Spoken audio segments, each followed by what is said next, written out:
Tá gravando? Tá. Então vamos lá. Pode abrir? Pode. Olá, boa tarde, bom dia, boa noite. Eu não sei quando você vai estar assistindo o nosso podcast. Diretoria.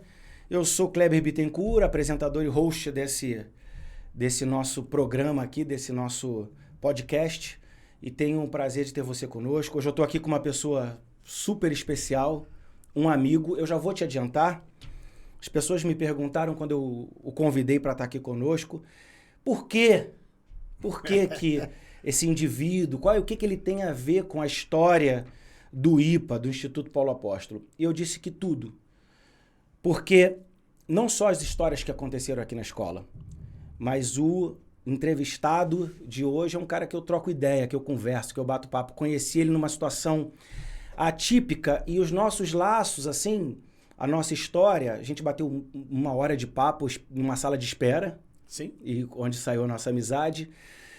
E isso constrói, essa troca de cultura, essa troca de informação, constrói uma mentalidade da diretoria para trazer coisas para a escola, para construir essa garra, essa gana. Então, nós estamos aqui hoje com um amigo que eu conheci, chamado Okinga.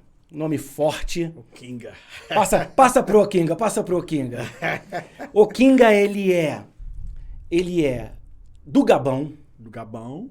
Okinga é cirurgião dentista. Cirurgião dentista. Como sim. a primeira formação. A primeira formação foi. É farmacêutico. Sim.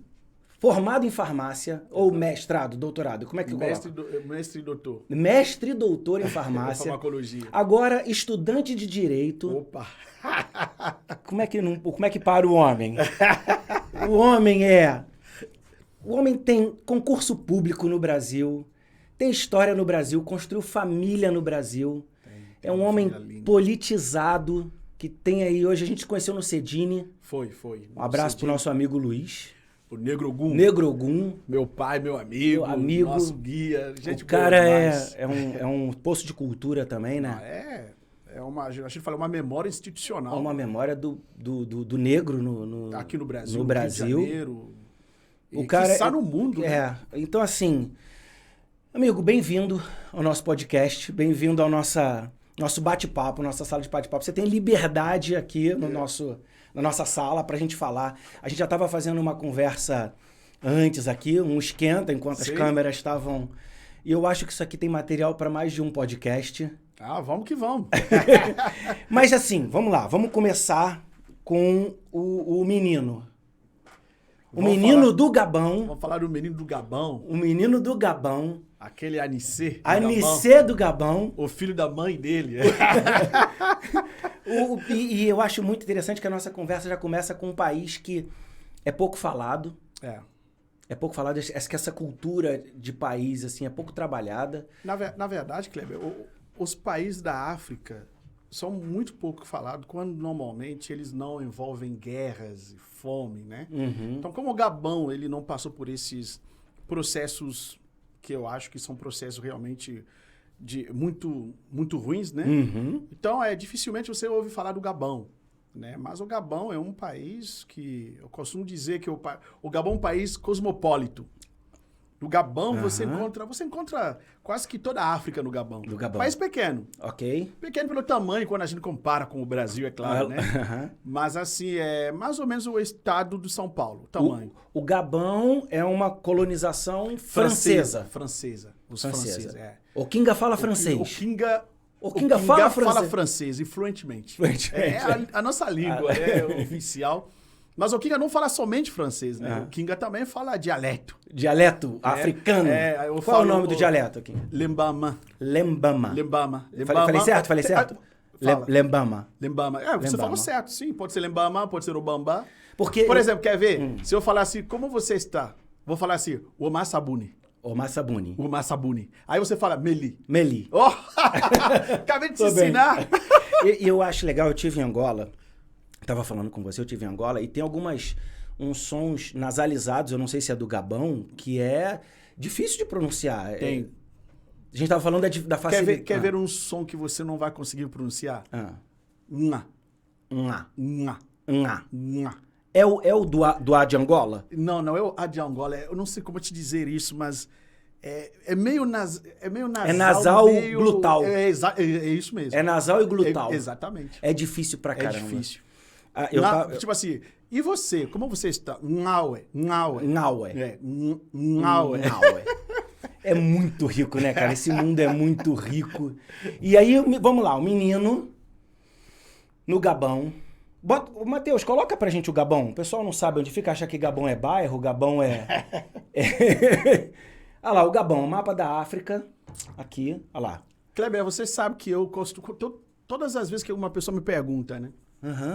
Onde fica o Gabão? Eu dou a precisão que ninguém pode errar. Quer ver? Diga. Você pegar o mapa mundi, a linha do Equador vai sair lá do Amapá. Ok. O primeiro país que cortar no continente africano é o Gabão. Simples assim. Então você segue a linha do Equador quando ele sai do Brasil. Quando você chegar na África, o primeiro país é o Gabão. É o Gabão. Ali. Simples assim. Gabão, mostra o Gabão pra gente, Matheus. Bandeira do Gabão, volta a bandeira. Bandeira do Gabão. Já é brasileiro. Olha lá, verde, amarelo e azul. Já nasci brasileiro. Muito bom, muito bom. O que mais a gente tem curiosidade do Gabão, Matheus? Temos aqui o mapa, né? E futebol. Aubameyang, esse aqui é um grande jogador de futebol. Joga na Alemanha? Jogou na Alemanha, ultimamente eu acho, na Inglaterra. A camisa é muito parecida com a do Brasil, né? Com a do Brasil, A hora que a gente passou A única coisa que a gente não tem parecido com o Brasil é o futebol. Não, mas, pô... Mas tem jogadores internacionais. Não, ele é bem conhecido. A Aubameyang é bem conhecido. Eu acho que as pessoas que estão nos ouvindo, que são realmente adeptos ao futebol, já conhecem. Já conhecem. É. Ele é um dos jogadores que mais corre, assim, no campo. No campo. Tem uma disposição danada. Demais. O Gabão vive de quê? O Gabão, na verdade, Qual é o produto do... Petróleo. Petróleo. O petróleo, e nós temos muito minério também. Muito minério. Antes, eu estava ali falando que aqui no Brasil nós temos o maior jazido de nióbio, né, do mundo, é o Brasil, mas depois do Brasil é o Gabão. Entendi. E o maior jazido de magnésio do mundo também é o Gabão. A gente tem muito minério, a terra é fértil. É um país rico. Um país rico de fato, né? Mas, claro, você sabe como é que são as riquezas que não são distribuídas, né? Mas é um país rico. Tem um solo fértil. Tem um solo fértil. Um povo bom. O povo é bom. Aquilo que eu estava ali falando, que o Gabão é um país cosmopolito. No Gabão você encontra quase que toda a África. É interessante que, por exemplo, ultimamente a gente tem visto algumas violências religiosas, né? Então eu sempre falo o seguinte, eu não entendo porque lá no Gabão, um dos meus melhores amigos é muçulmano. Então, na época, quando a gente era jovem, né, os pais nos levavam para a igreja, né, meus pais católicos. Ok. Então, eles levavam a gente para a igreja católica. Enquanto no domingo eu estava indo para a igreja católica, o meu amigo estava indo para a mesquita. E ao meio-dia, ele saía da mesquita, bem ao lado da igreja católica, eu saía da igreja católica e a gente ia brincar. Ia brincar. Isso é maravilhoso. Então, cara. Assim, não tem, assim, no Gabão, por exemplo, uma intolerância religiosa. Então, você tem as religiões tradicionais do próprio país, você tem os evangélicos, você tem os muçulmanos e outras religiões, e todo mundo coabita muito bem. Né? Isso é muito legal. É o princípio do Brasil, né? O Brasil é um país muito miscigenado também. Sim, é mais ou menos o mesmo princípio. A gente é lógico que a gente tem que lutar cada dia mais, né, contra uma intolerância religiosa por cor de pele ou por qualquer coisa que tenha que ser, para as pessoas conviverem bem, mas acho que o Brasil nasceu para isso, né, dessa mistura e para ser um país que não admite isso. Eu costumo dizer, Kleber, que há uma coisa no Brasil. O Brasil pode ser o exemplo de toda a Terra, de todo o planeta Terra. Eu acho que sim. Só que o Brasil precisa trabalhar para isso. Ok. Sabe? Precisa trabalhar para isso. Por que eu estou falando isso? Ultimamente eu tenho lido bastante sobre... porque quando eu cheguei no Brasil, eu cheguei em 96. Para fazer odontologia, fiz farmácia e tudo. Eu não era uma pessoa que gostava muito de política. Ok. Mas à medida que o tempo foi passando, eu comecei a entender algumas situações que são apenas resolvidas... Mas foi o quê? Foi maturidade? Foi maturidade. Foi E situações ímpares também. Que você passou? Que eu passei. Ok. Né? Então isso me levou a entender que eu preciso entender um pouco mais, né, de coisas políticas. Então, assim, o Brasil precisa trabalhar algum setor? Eu acredito que o Brasil, nos últimos anos, tem vivido um interesse maior por política. Tem vivido. Eu não sei se boa, eu não sei se mal, mas tem vivido um interesse por política. Que acho que é um começo, o que a gente está falando, né? Faz parte de um processo. Tem vivido, faz parte de um processo. Mas o grande problema do Brasil, vou te dar aqui, você vai entender o que eu quero dizer. Quer ver? Quando você tem um problema, o que você procura fazer? Resolver o problema. Tem que resolver o problema. Resolver. Porque se você tem um problema e não resolve, é porque você está... Procrastinando. Tá procrastinando esse problema e tá gostando até de viver com esse problema. Ou aceitando. Aceitando o problema. Ok. Então, o reconhecimento do problema te leva a solucionar esse problema. Eu, por exemplo, sou do Instituto Nacional da Propriedade Industrial, sou examinador de patente. O que é uma invenção? Para você inventar, você tem que conhecer um problema técnico. Então, quando você conhece o problema técnico, aí você quer inventar a solução. Usa criatividade e disposição para solucionar um problema. Para solucionar aquele problema técnico. E aí se torna uma invenção. A mesma coisa com o Brasil. Repare bem, eu cheguei aqui em 96 e eu acho que nos anos 99 ou 2000, acho que em 2000, eu fui para a África do Sul. Depois do Gabão, o único país que eu visitei no continente africano é a África do Sul. Infelizmente, eu só conheço Angola. A África do Sul é maravilhosa. Eu estou esperando um convite para visitar o Gabão. Você irá comigo, certamente. Uma família. Você irá comigo, porque a minha esposa, meus filhos, certamente nós iremos, né? A minha esposa está aqui, a Martinha, aquela mulher linda que está ali. A gente vai falar da Martinha, tem uma história boa da Martinha. Então, assim, quando eu passei na África do Sul, a apartheid tinha... Lembra? Acabado o apartheid, ok. Só que uma coisa me chamou a atenção, Kleber, e eu vou lhe falar, você vai perceber isso agora. Eu estava na África do Sul, país onde houve apartheid. Ok. Eu liguei a televisão e estava passando jornal. Na época, lá nos anos... lá para 2000, 1999, 2000. Eu olhei assim, eu vejo uma pessoa negra, um branco apresentando jornal. Aí eu falei, caraca. Aí eu estava no hotel. Eu via a programação toda. Toda a programação tinha sempre um negro e uma branca, ou um branco, uma negra. Sempre havia o par. Ok. Aí isso chama a minha atenção. Você sabe o que chama a minha atenção? Porque eu estava no Brasil desde 96, eu não tinha visto isto na televisão brasileira. Assim, Jornal Nacional, SBT e os outros canais. E um país que lá, que teoricamente estava no apartheid. Exatamente, não deveria ter, mas está tendo. E quando eu li, eu falei, caraca, que coisa estranha. Aí que eu comecei a entender alguma coisa. E aí eu comecei a estudar, algumas chaves foram virando naquele momento. Exatamente. Mas então, problema. Então, por que eu estou te falando? Por que eu estou lhe falando isso? Porque, repare bem, a África do Sul sabia que eles tinham um problema e tinham que resolver. Eles estavam resolvendo. Mas o Brasil... O reconhecimento traz a solução. O Brasil, como não reconhece o problema, não estava tratando. Isso é forte demais, porque você percebe isso? O reconhecimento, a gente está usando aqui para essa questão de racismo e tal, sim, mas o reconhecimento é em qualquer área, né? Em qualquer área. Em qualquer. Se você reconhece essa dificuldade, reconhece o problema, você fala, cara, eu não vou mais fazer isso. Isso. Eu não vou mais participar, eu não vou mais me permitir, eu não vou mais... Para qualquer área. A educação. Isso você fala, importante. Cara, meu pai não estudou, minha mãe não estudou, mas eu tenho que reconhecer esse problema na minha família, eu tenho que mudar a minha história. Isso. É um reconhecimento. Sim. E aí traz uma determinação. Exato. Isso é interessante, essa visão. Não, é interessante demais isso. Porque funciona para qualquer coisa. Para qualquer coisa. Funciona para qualquer dificuldade encontrada. Para qualquer coisa. Porque muita gente, na hora que encontra dificuldade, ela cruza o braço. É verdade. E aí paralisa. E o reconhecimento é você reconhecer e não paralisar. Encontrou um problema, eu vou superar. Eu vou superar. E, na verdade, a minha vida, Kleber, ela é isso. Então, aí vamos lá. Eu vou voltar à pergunta do início pra gente manter uma linha aqui na... Eu já falei, vai dar uns 3 ou 4 podcasts nossos encontros. Vamos que vamos. Tamo junto. Como é que... Olha só. Um menino, não sei a classe, média, alta... Pobre. Pobre. Do Gabão. Do Gabão. Pobre do Gabão. Pobre do Gabão. Sim. Humilde do Gabão. Humilde mesmo, humilde. Do Gabão. Aí você estudou no Gabão até que momento? Vamos falar assim, até o final do ensino médio. Do ensino médio. Porque no Gabão a gente chama de liceu. Né? Liceu. Liceu. Termina o liceu, né? Quando termina o liceu, então a gente tem uma prova que a gente chama, até em francês, até no Canadá também, baccalauréat. Em francês, né? Baccalauréat. O baccalauréat te dá... É como se fosse um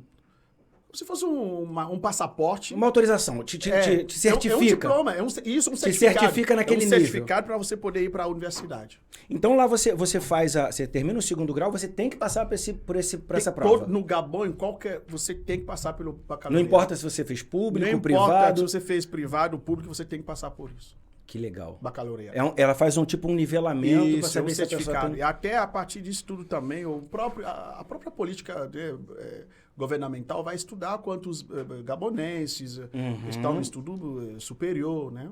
Entendi. Aí você faz essa prova. Eu faço essa prova, Passou com uma nota boa. Fui aprovado. Só que no Gabão... Só que não, né? No Gabão tem uma coisa interessante, é que o governo tem uma entidade, um instituto, que toma conta de bolsas. Como é que é o nome? Na verdade, assim, hoje a gente chama assim, Diretoria das Bolsas e Estágios. Ok. Né? Diretoria das Bolsas e Estágios. Faz parte do Ministério da Economia. Seria tipo o Ministério da Economia. Caramba, não é nem da educação, é da economia. Não é da economia. É o Ministério da Economia. Quer dizer, a economia investe na educação para gerar economia. Exatamente. Né? Então, o que ocorre? Quando você, depois do baccalaureat, você se inscreve. Você pode pedir uma bolsa. Às vezes você pode escrever para uma universidade fora. Tipo assim, eu estou no Gabão, vou escrever para o Brasil, para a USP, para ver se a USP me autoriza a estudar lá. Não, vou escrever para Harvard. Aí eu vou lá...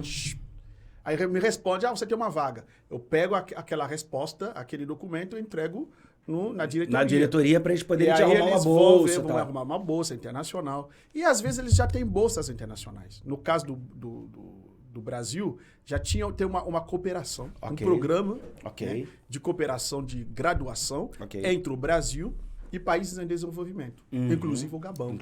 Então, quando eu fui no Gabão, eu queria fazer farmácia na época. Mas a vaga de farmácia que tinha lá na diretoria era para a Alemanha. E por decisões individuais, pessoais, eu falei, quer saber, não vou para a Alemanha. A Alemanha é muito frio. Muito frio. Eu gosto do Brasil que é quente. Não vou para a Alemanha. Aí, mas tinha o Brasil, então também o meu nome saiu no Brasil. Mas tem odontologia no Brasil. Eu falei, bom, odontologia, eu acho que não vou não. Mas... Por que você não vai? Não, porque odontologia, eu quero fazer farmácia. Tava apaixonado na farmácia. Queria fazer. Por que era farmácia? Por que era farmácia? Medicamento, qualquer coisa, entendeu? queria ajudar o povo. Sim, eu tinha isso em mim. Na verdade, eu sou uma pessoa que... Né, Martinha, né? Ela sabe disso. Eu gosto das pessoas. Tu gosta de pessoas? Gosto de pessoas. Quero ajudar as pessoas. Eu ainda acredito que eu vou fazer coisas que vão beneficiar muita gente. Né? Então, eu tenho isso em mim sempre. Isso é outro ponto, Kinga, fantástico, né? Porque na cultura brasileira de uma forma geral, quando a pessoa tira uma frase dessa, igual você tirou aqui, a pessoa é vista como uma... Pô, quem ele tá pensando que ele é? Arrogante. Né? Obrigado, Matheus. Arrogante, né? Mas não, você se entende, você se vê e diz, não, eu ainda vou fazer muita coisa para ajudar as pessoas, eu vou usar o... Isso não é arrogância, isso é determinação. É determinação, nós precisamos disso.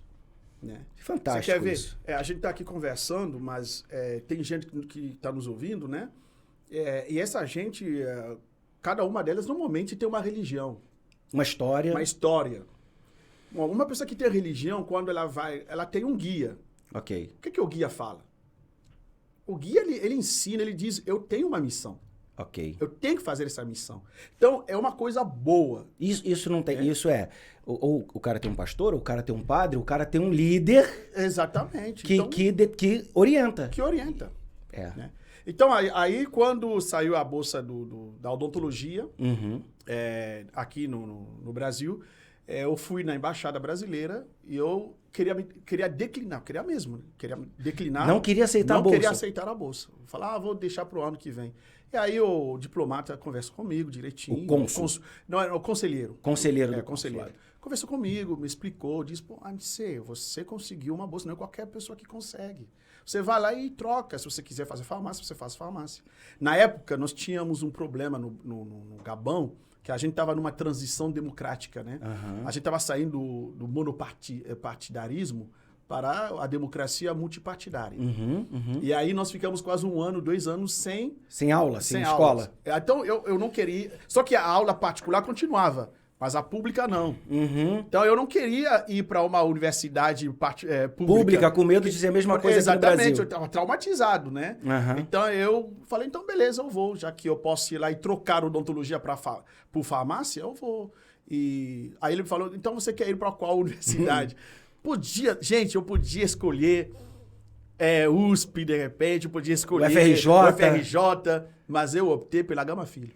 É mesmo? Porque era particular. Ah, tá. Porque tinha esse... Não é preconceito, mas essa trauma. história, esse trauma. Era um trauma. Eu falei, não, eu vou pela Gama Filho. Porque não vai parar. Aí ele falou, mas você tem... Eu falei, não, eu vou pela particular, porque eu não quero passar o que eu passei aqui, né? E aí chega na Gama Filho... Quando eu chego na Gama Filho, na primeira semana... Um menino pobre do Gabão, dependendo de bolsa, do governo. Eles te deram o quê? Passagem? Sim, dão passagem, tudo certo. Uma grana para tua estadia, alimentação. Tudo certo, tudo certinho. E aí ele vai cursar um curso de odontologia, curso caríssimo. Caríssimo. Quando eu chego, a primeira semana eu quero trocar, né? De odontologia para farmácia. A Gama Filho não tinha farmácia. Eu tinha que trocar com uma outra universidade. Não podia porque tem regras. Eu tinha que voltar pro Gabão. Aí eu falei, quer saber? Então deixa pra lá. Vamos fazer odontologia. Ah, meu amigo Kleber. Particular, tinha que comprar o material odontológico. Um dos cursos mais caros que nós temos é odontologia. Não é à toa que muitas vezes você vai para o consultório odontológico e você não vê um negão, entendeu? Aí, Kleber, quando eu recebo meu dinheiro, eu tenho que pagar aluguel, comprar roupa, tem que comer e tem que comprar o material o equipamento odontológico. De odontologia, que é tudo caríssimo, né? Tudo caro.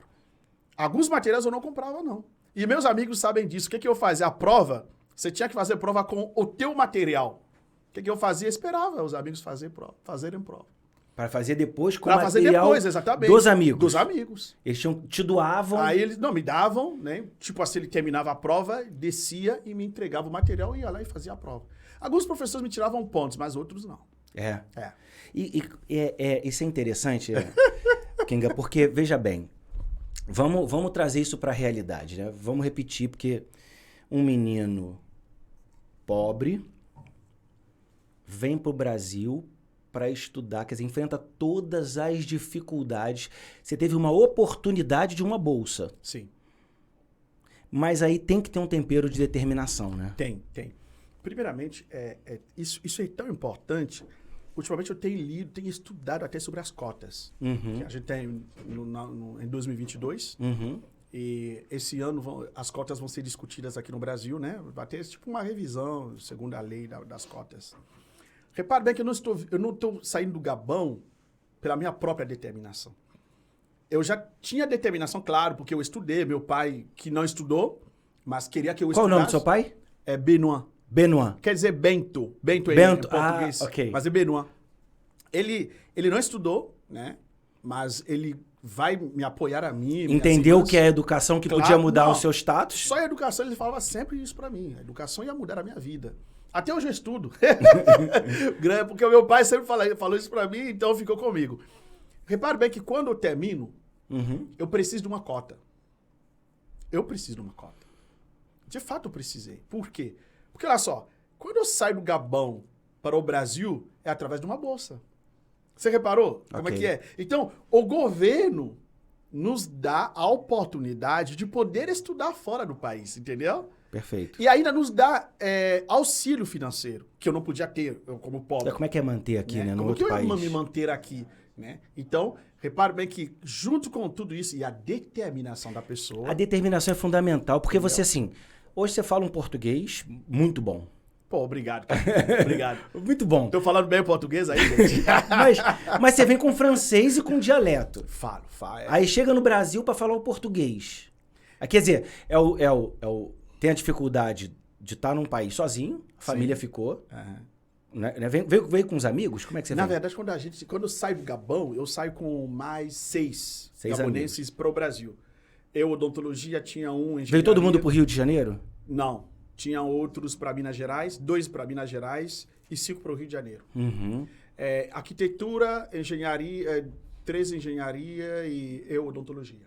Aí tem uma língua diferente, cultura diferente. Ô, Kleber, eu tenho que falar uma coisa aqui, só para você entender, é interessante. Quando a gente chega aqui, a gente primeiramente passou pelo aeroporto aqui no Internacional do Rio, mas a gente não desce, a gente continua para Brasília.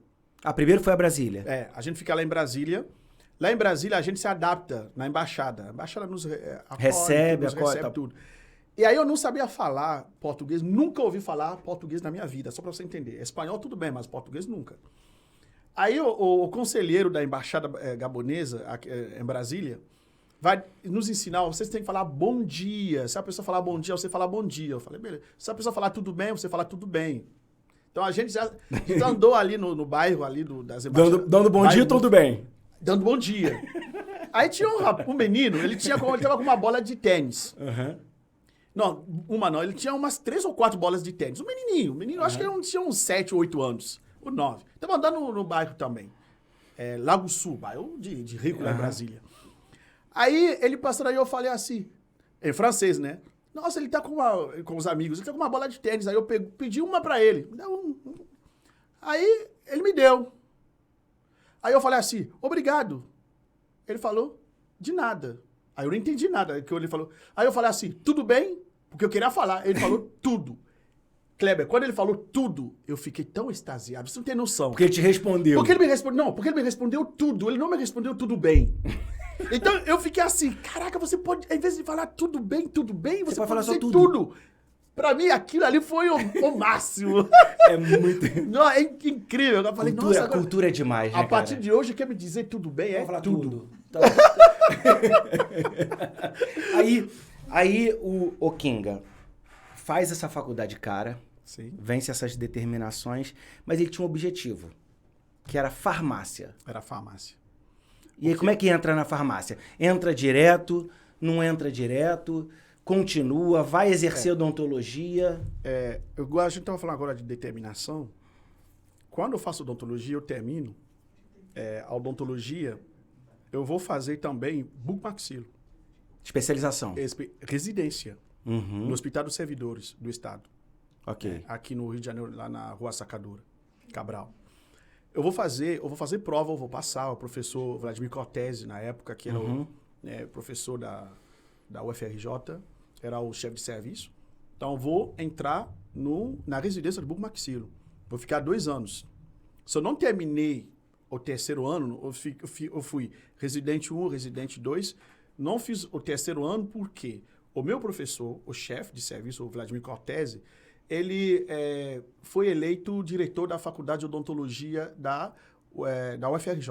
Ok. Ele tinha que optar entre as 2 matrículas, entre as 2 chefias, porque é federal. Ele decidiu assumir a Faculdade de Odontologia. Então, no Hospital dos Servidores, parou a nossa residência. Ok. Quando para a minha residência, ali que eu e minha esposa a gente conversa, e eu falo, né, vou fazer farmácia agora. Agora eu vou fazer farmácia. Já entrou pra farmácia? Aí já fui, a Gama Filho teve o 1º ano da Gama Filho da farmácia, eu entrei. Voltou pra Gama Filho pra fazer farmácia? Voltei pra Gama Filho pra fazer farmácia. Então, educação é uma coisa que é espetacular. Né? Não, é espetacular. Você voltou, você já tá formado, agora eu vou... Não, eu já tô formado. Formado com 2 anos de bucomaxilo, fazendo cirurgias orais, só pra você ver, né? Podendo até ser especialista em bucomaxilofacial. O bucomaxilo é uma especialização de alto padrão da odontologia, sim, né? É a parte de cirurgia mesmo, da odontologia, que a gente faz a nível hospitalar. Que legal. E quando eu venho, eu faço farmácia, é ali que eu encontro o meu professor que me chama para fazer iniciação científica na UERJ. Aí que eu começo a entrar na academia, eu faço mestrado, doutorado. Depois, né? Depois do mestrado, eu fui chamado na própria Gama Filho para ser professor de farmacologia. Eu fui professor de farmacologia para medicina, odontologia, farmácia, enfermagem, dei aula de biofísica para para fisioterapia, biologia. Que currículo, né, cara? Que história, que legal isso. Aí cara. a Gama Filho porque foi em 2009 que eu assumi como professor. Em 2014 tem aquela coisa. Fechamento. Meu Deus do É céu. uma história triste da Gama Filho. Muito né? triste. E aí em 2014... Você sabe que eu vou te contar uma coisa. Eu sou novo, né? Eu sou menino. Você é uma criança. Uma criança. Garoto. Você é uma criança. Porque eu não entendi porque que o estúdio tá rindo. Matheus é teu pai. Matheus... Eu não tô entendendo Gente, porque vocês Matheus é estão o rindo aí filho do atrás. Kleber. Matheus é o teu pai. E aí, o que acontece? Eu morava ali perto da Gama Filho. Eu morava no bairro de Engenho de Dentro. Ah, é? Eu morei ali. 2 de fevereiro. Pertinho ali. Que legal. Que é aquela rua que é paralela. Quando eu tava ali estudando, você tava andando ali Não, correndo. então, como uma e aí eu criança. fazia natação na Gama Filho. Que legal. Criança, eu fiz natação na Gama Filho ali. E assim, eu não frequentei a Gama Filho Universidade. A Gama Filho Universidade. Mas eu frequentava aquela piscinona que tinha do lado ali. Eu nadava todo dia ali de manhã. Que legal. Meus primos foram nadadores da Gama Filho de Não, competição. Gama Filho tem uma história Era uma incrível senhora no esporte. universidade. Assim, é a tristeza mesmo que dá uma universidade daquela. Eu não sei quais são os motivos, eu nunca estudei, nunca me envolvi no que era o problema da Gama Filho, mas assim, tem um tio meu, mineiro, que ele tinha um ditado seguinte: entre mortos e feridos, machucaram-se todos. Então, assim, você não sabe o motivo, o que foi, o que aconteceu. Mas é uma perda pro estado do Rio de Janeiro, uma perda gigantesca. Não, o estado do Rio de Janeiro perdeu muito. Né? E não somente vamos falar assim, em especial o bairro ali. O bairro. O entorno. Porque você passa ali hoje, ele é meio que um cemitério, né? Virou assim, a sentença de morte daquela universidade fechou muita Famílias coisa. quebraram. Empresas ali, que estão os bairros que estavam ali. Foi impressionante, quebraram, ali é quebraram. triste. Você passa ali hoje e você vê tudo depredado. É um trava-língua, depredado.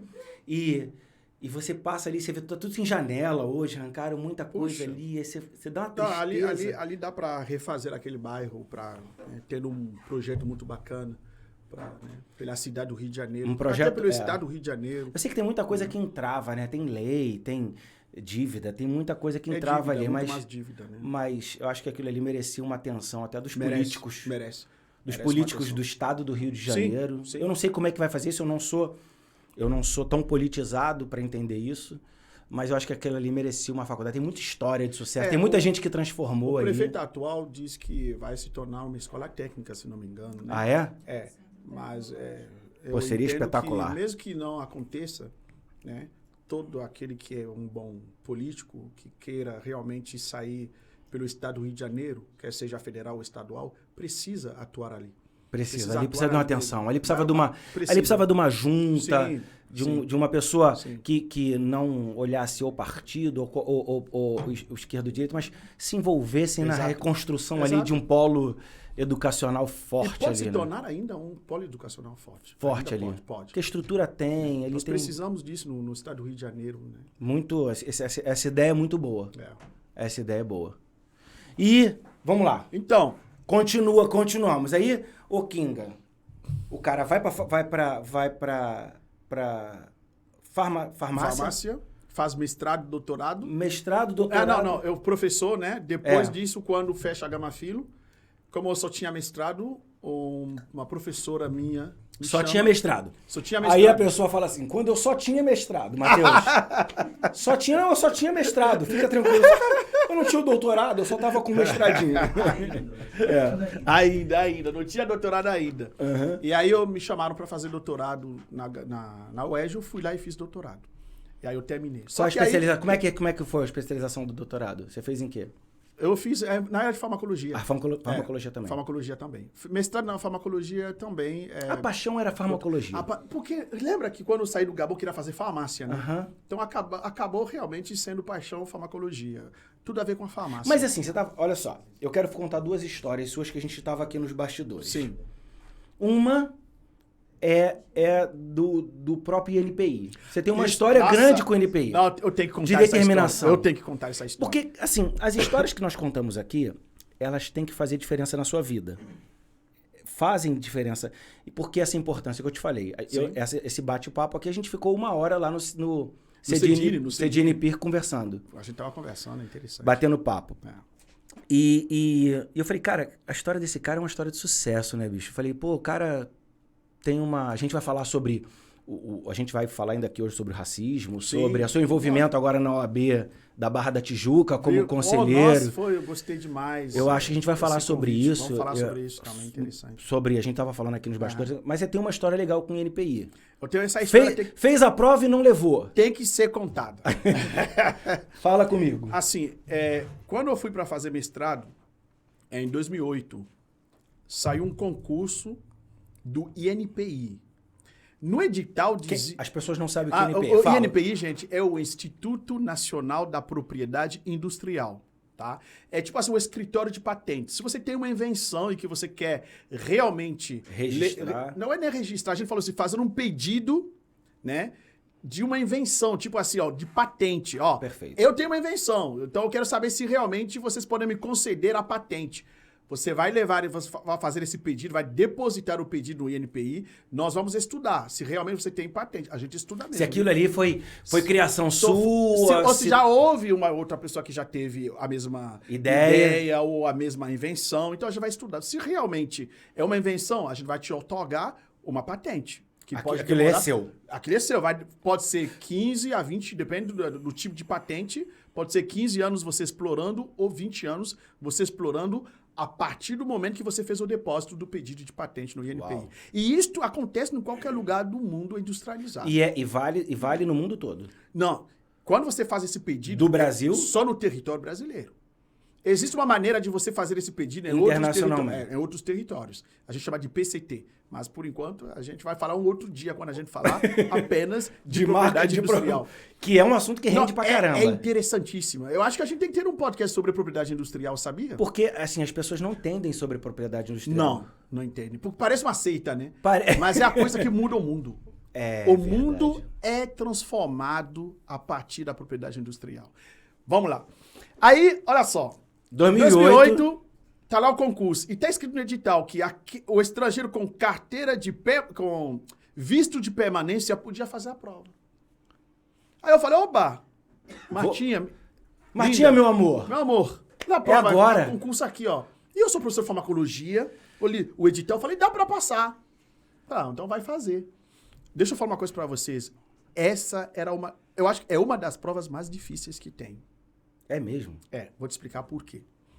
Além de você se inscrever, primeiro você tem que ter, no mínimo, mestrado. Se você não tiver mestrado, não adianta você fazer. É básico? É básico. É o corte, mestrado. Uhum. Depois disso, depois da prova, né, você tem a prova discursiva e você tem que fazer a defesa de memorial. Uau! Depois da bancada. Depois da defesa de memorial, essa prova que eu fiz em 2008, a outra já tiraram a defesa de memorial, né? Uhum. Depois da prova de memorial, você tem que fazer a prova de títulos. Caramba. Uhum. Aí eu falei, quer saber, eu vou lá. Fiz a prova. Abusado. Fui. Abusado. Fui, né? Fiz a prova. Fiz a defesa de memorial. Passou em tudo? Não, passei em tudo. Fiquei muito bem. Se não me engano, fiquei em 8º lugar. Sabe por que eu fui em 17º lugar depois disso? Porque eu não tinha nada de título.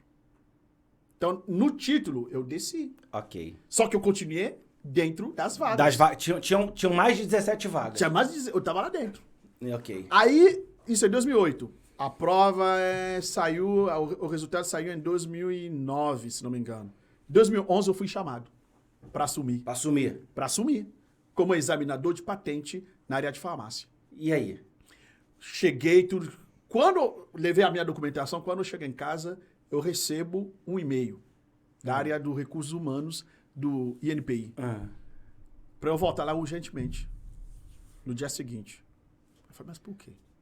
Aí eu cheguei, eu falo, Kinga, precisamos falar com você. Você é naturalizado? Falei, não. Você não vai poder assumir. Que banho de água fria. Falei, mas como assim? Não, porque para ser funcionário público federal, você tem que ser brasileiro nato ou naturalizado. Claro, na área de pesquisa, você pode, como professor, você pode. Uhum. Estrangeiro pode. Mas aqui no Instituto Nacional da Propriedade Industrial, não é pesquisa. Mesmo que o título, né, na verdade, a minha carreira, o meu cargo é pesquisador em propriedade industrial, mas não tem nada a ver com pesquisa acadêmica. Entendi. Aí eu falei assim, mas o edital diz o contrário. Eu falei, é mesmo? Eu falei, sim. Aí eu peguei o edital e mostrei pra ele. Ele falou, mas é um erro da banca organizadora. Sabe por quê? Porque a banca organizadora, na época, era a banca que organizava as provas, os concursos dos professores da Universidade Federal do Rio de Janeiro. Que é pesquisador. Entendi. É por causa do título pesquisa? Aí... Houve esse choque. Aí, Kleber... E aquele balde de água fria? Não, mas porque minha esposa... na verdade, eu tava em... a gente tava onde? Eu acho que a gente tava em Minas Gerais, em Teófilo Otoni. Corremos pra cá, vimos, porque eu fui chamado. Aí eu falei, e agora? Porque eu vi que a minha vida ia mudar. Aí, a única coisa era procurar um advogado. Entrei com um advogado, contra a União, ganhei. Ganhei bem, assim... danos morais e tudo. Fui o desembargador que, na hora de responder, falou, não, ele fez a prova, não foi por má fé, não sei o quê, então... Aí ele deixa lá um trecho, tipo, ele tem que ter... Direito, né? A indenização por danos morais. Aí eu ganhei, isso aí foi em 2008, né? Fui chamado em 2011, não assumi, fui lá. Durante esse processo, a minha filha nasceu, Sofia, em 2013. Eu pensei comigo, e agora, Anice? O que você vai fazer no Kinga? Tua filha nasceu. E você não consegue nem fazer um concurso. É um peso, né? Porque eu não queria me naturalizar. Não queria? Não queria. Aí eu fiquei assim, a minha esposa sempre falava, você tem que se naturalizar. Aí eu fiquei pensando, falei, gente, agora eu tenho minha família, não tem jeito. Eu sou brasileiro mesmo. Sou brasileiro mesmo. Fiz um filho aqui. Eu fiz um filho aqui, as cores são as mesmas. As cores da bandeira já são as mesmas. Já estou adaptado no português. Já estou adaptado, eu amo esse país, eu amo o Rio de Janeiro. Vambora, vou me naturalizar. Que legal. Me naturalizei em 2013, no final de 2013, se não me engano, saiu a minha naturalização. Não, em 2014 saiu a minha naturalização. Tranquilo, porque eu já tinha passado 15 anos, já tinha uma filha. Beleza. 2014, novo concurso. Do INPI. Do INPI. No último dia, Kleber, no último dia. Abusado. Falou, agora eu quero ver me negar. Não, no último dia, Kleber, no último dia, a minha amiga, lá do doutorado, qual é o nome dela agora? Esqueci, vou lembrar. Ela fala pra mim, Anice, tem o concurso do INPI. Eu falei, não vou. Não quero mais nada. Não quero. Não, Anice, porque não quero fazer, porque eles não me querem. E eles vão ficar com raiva de mim. Aí ela falou, Anice, não tem nada a ver. O INPI quer você. Não tem nada a ver. Cheguei à noite, eu falei pra minha esposa, o que você acha, Martinho? Faça, vê aí. Quando eu pego, eu olho assim. O edital? O edital, eu falei, caraca, parece que fui eu que fiz o edital. Tudo com que você podia. Tudo que eu dou aula. Eu falei, eu vou fazer essa prova. Me inscrevi no último momento. Quer dizer, com experiência de vida, né? Com garra, experiência de vida, porque... Fiz a prova... Não se preparou, não projetou. Não. Fiz a prova, eu acho que 1 mês e meio depois eu fiz a prova, passei. De novo? De novo. Que lugar? Dizem que um raio não pode cair duas vezes no mesmo lugar. Eu caí. A determinação faz isso? A determinação faz isso. Pela segunda vez, o mesmo cargo, examinador de patente. Caramba. E eu fui chamado em 2017, antes de eu terminar o meu doutorado. Só que tem uma coisa interessante, é que eu tenho uma história com uma Letícia. Quando eu não assumi, a Letícia foi chamada no meu lugar. Ok, era a vaga subsequente. Exatamente. O concursado subsequente ao seu. E ela ficou assim, ela ficou com o meu nome. Ela falava sempre assim, meu Deus. Quando ela soube que eu passei novamente, no primeiro dia que eu cheguei, ela chegou, me abraçou, conversou comigo, falou, Anice, eu queria te conhecer. Quando eu fui chamado, eu tava com um problema, porque eu acabara de comprar uma casa, não tinha nem dinheiro, não sabia o que fazer, de repente eu fui chamado. É porque olha que interessante isso, né? Porque a gente conta a história de vitoriosos, é uma pergunta que eu sempre faço. Mas quando a gente conta uma história de pessoas vitoriosas, as pessoas acham que tudo foi fácil, que não tem um preço a ser pago. Porque, o cara do Gabão, que veio pro Rio, com toda dificuldade, faz odontologia, faz especialização, faz farmácia. Isso não é de graça, você tem um preço muito a ser pago, muito alto a ser pago. As pessoas acham que você faz isso tudo com dinheiro no bolso, ou com uma estrutura, Danada, não. Tem vários dias de ônibus, de hora do rush, de alimentar a família. A gente ainda não falou da esposa, aquele olhar 43 que você deu pra ela. Mas já estava formando uma família, tinha filho e está estudando. Então, assim, o emprego desse que você foi impossibilitado de assumir. Não por capacidade, né? Mas por uma questão documental. Sim. E você faz de novo e passa, as pessoas não sabem que tem dia que a geladeira tá vazia. Exato. Tem dia que tem aluguel para pagar, venceu o aluguel e você tem. Só que não pode paralisar. Quem tem determinação não paralisa com isso. Não pode. E aí você passa, e você entra e fala, agora mudou minha vida. Porque assim, a esposa, sua filha nasceu. Aí, assim, eu não sei quantos estão nos assistindo que têm filhos. Mas eu digo para todos os meus amigos, todo mundo que eu aconselho. Quando um filho nasce, que você vê sair da barriga da mãe, eu acho que a mãe, ela já vem gerando isso ao longo da maternidade. Ao longo da gravidez. O pai é na hora que sai. Pelo menos para mim foi assim. Acho que na hora que saiu o meu filho, assim que eu participei do parto, e eu assisti. Todos os partos também. Eu assisti e é uma coisa ali, para mim é mágico, aquilo ali é divino. É divino. É divino. É divino. E aí meu filho saiu, acho que bate um disjuntor na hora. Pá! Acho que dobra a responsabilidade. Dobra. Se você queria pular de paraquedas, você já não quer mais, você fala, não, Sim. tem um risco maior agora que eu tenho um filho.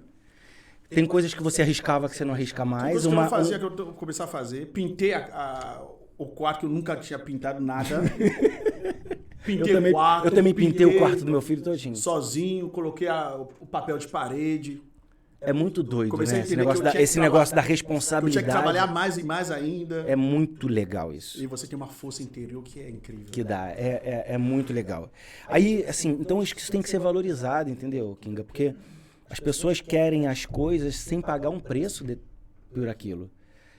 Não, sabe? O Kinga tá aí, um cara bem formado, estudado, com uma família linda, constituída e tal. E hoje o cara tem um cargo federal. Sim. Mas, cara, que preço que teve que pagar? Se eu tivesse que fazer essa pergunta, eu já fiz essa nos últimos 3 podcasts, né? Deixou família e tal. Mas se eu tivesse que falar pra você, qual o preço? Quanto custou o Kinga chegar aqui hoje?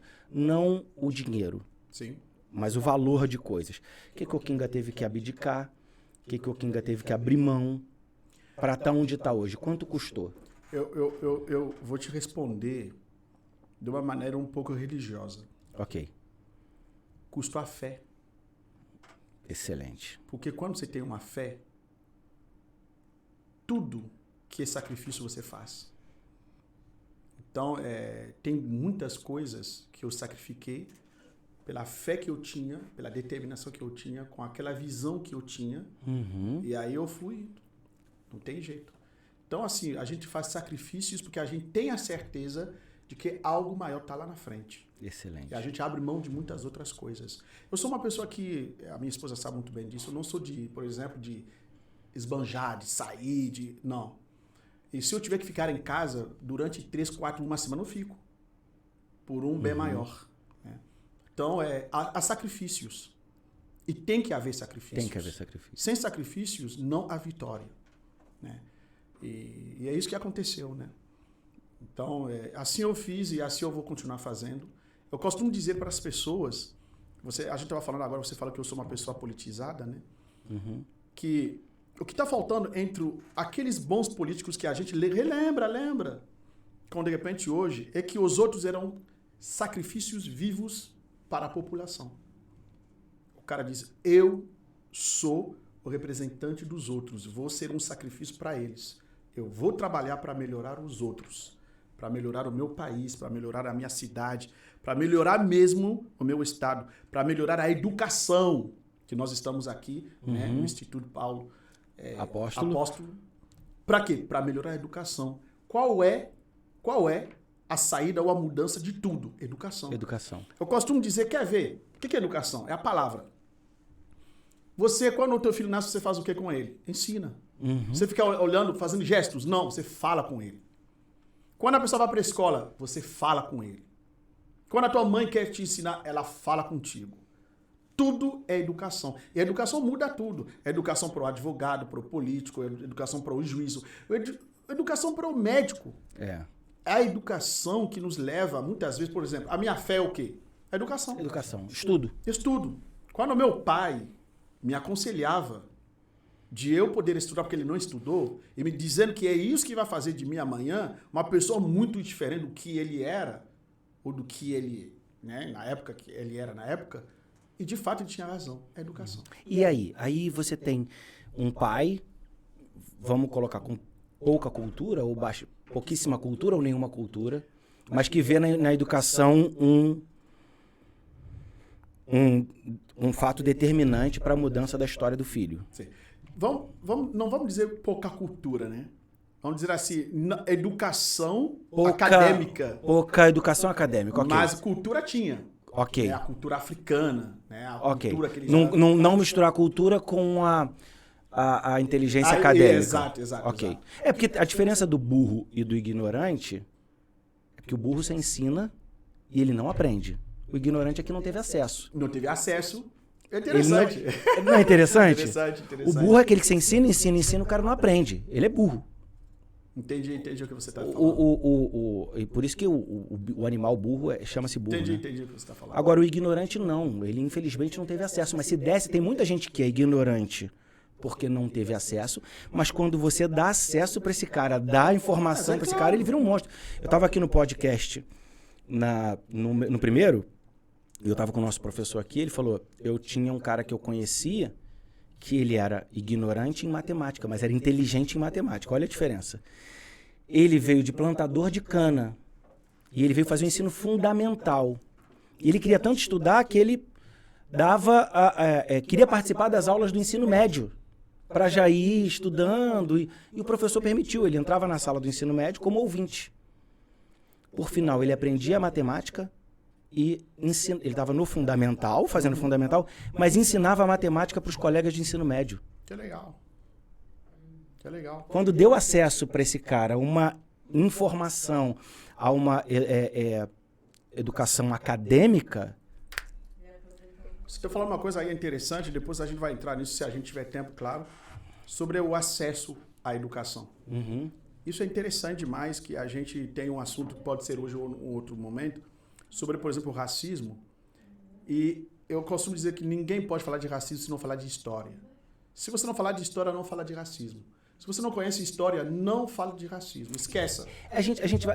Eu quero falar de racismo hoje. Eu não sei quanto tempo nós já temos, mas eu quero falar de racismo hoje. Mas eu quero falar o seguinte, porque assim, tem o cara estudadão, né? Sim. Doutor. Mas tem o pai, tem o marido. Tem.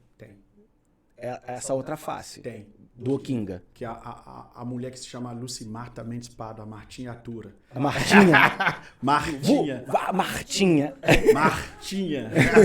Martinha foi amor à primeira vista. Foi. Na faculdade.